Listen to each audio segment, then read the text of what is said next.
Electoral bonds தேர்தல் பத்திரங்கள் அப்படின்னா என்ன, உச்சநீதிமன்றம் அதை தடை செஞ்சதுக்கான காரணம் என்னன்னு இந்த வீடியோல பார்க்கலாம்.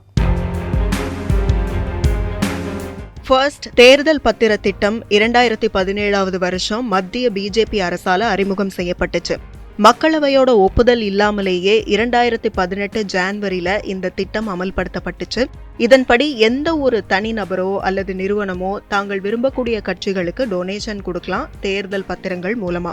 வருடத்திற்கு 4 முறை ஸ்டேட் பேங்க் இந்த தேர்தல் பத்திரங்களை இஷ்யூ பண்ணிட்டு வந்தாங்க. இது வரைக்கும் 35 டைம்ஸ் எலக்டோரல் பாண்ட்ஸ் இஷ்யூ பண்ணப்பட்டிருக்கு. லாஸ்டா ஜான்வரி 4 இஷ்யூ பண்ணியிருக்காங்க. எலக்டோரல் பாண்ட்ஸோட வேல்யூஸை பொறுத்த வரைக்கும் பார்த்தோம்னா 1000 rupees, 10,000 rupees, 1 lakh rupees, 10 lakh rupees, 1 crore rupees வரைக்கும் அந்த வேல்யூஸ்ல தேர்தல் பத்திரங்கள் அவைலபிளா இருந்துட்டு இருந்துச்சு. இந்த எலக்டோரல் பாண்ட்ஸோட ஆயுள் காலம் அப்படின்னு பார்த்தா அது வெறும் 15 டேஸ் தான். அந்த 15 டேஸ்க்குள்ள கட்சிகள் அதை பணமா மாத்திக்கணும், இல்லனா அது பிரதமர் நிவாரண நிதியில டெபாசிட் செய்யப்பட்டுட்டு வந்துச்சு. எலெக்ஷன்ல 1% அளவுக்கு ஓட் வாங்கி இருக்கக்கூடிய எல்லா கட்சிகளுமே இந்த எலக்டோரல் பாண்ட்ஸை வாங்கிக்கிறதுக்கு தகுதியான கட்சிகள். இந்த பத்திரங்கள் மூலமா பண மோசடி நடக்க வாய்ப்பு இருக்கு அப்படின்னு ரிசர்வ் பேங்க் ஏற்கனவே தெரிவிச்சிருந்தது. நிதி கொடுக்கறவங்களோட விவரங்களை ரகசியமா வச்சிருக்கிறது கருப்பு பணத்தை ஊக்குவிக்கிற வகையில இருக்கிறதால மக்களுக்கு எந்த பயனுமே இல்லை, அரசியல் கட்சிகளுக்கு தான் சாதகமா இருக்கிறதா விமர்சனங்களும் எழுந்துச்சு.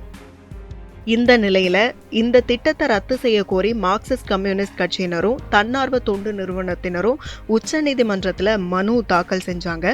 தலைமை நீதிபதி சந்திரசூட் தலைமையிலான 5 நீதிபதிகள் அமர்வு இந்த வழக்கை விசாரிச்சுட்டு வந்த நிலையில வியாழக்கிழமை தீர்ப்பு வழங்கப்பட்டிருக்கு. இதுல முக்கியமான வாதம் அப்படின்னு பார்த்தா தேர்தல் பத்திரங்கள் ஊழல்வாதிகளை பாதுகாக்குது அப்படின்னு மனுதாரர் தரப்புல ஆஜரான மூத்த வழக்கறிஞர் கபில் சிபலும், பொதுமக்கள் எதை வேண்டுமானாலும் தெரிஞ்சுக்க முடியும் அப்படிங்கிற நிலை இருக்க கூடாது, அதுக்கு கட்டுப்பாடுகள் தேவை அப்படின்னு மத்திய அரசு சார்பில் ஆஜரான அட்டார்னி ஜெனரல் ஆர் வெங்கடரமணியும் வாதிட்டாங்க.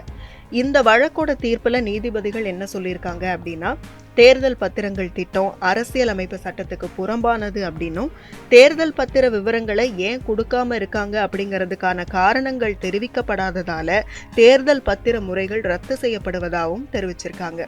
கட்சிகள் 2017 முதல் 2023 வரையிலான காலகட்டத்தில் தாக்கல் செய்த வரவு செலவு கணக்குகள் படி பிஜேபிக்கு 6,566 கோடி ரூபாயும், காங்கிரசுக்கு 1,123 கோடி ரூபாயும், திரிணாமுல் காங்கிரசுக்கு 1,093 கோடி ரூபாயும் தேர்தல் பத்திரங்கள் வாயிலா கிடைச்சிருக்கிறது குறிப்பிடத்தக்கது. கடந்த 2022-23 நிதியாண்டுல பிஜேபியோட மொத்த வருமானம் 2,360 கோடியா இருந்துச்சு. இதுல தேர்தல் பத்திரங்கள் வாயிலா மட்டும் 1,300 கோடி ரூபாய் கிடைச்சிருக்கு.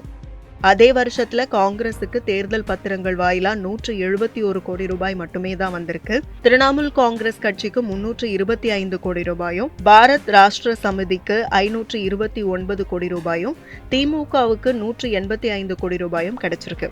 தேர்தல் பத்திரங்கள் வாயிலா வந்த நிதியில பாதிக்கும் மேற்பட்ட நிதி கார்ப்பரேட் நிறுவனங்கள் கிட்ட இருந்து தான் கிடைச்சிருக்கு.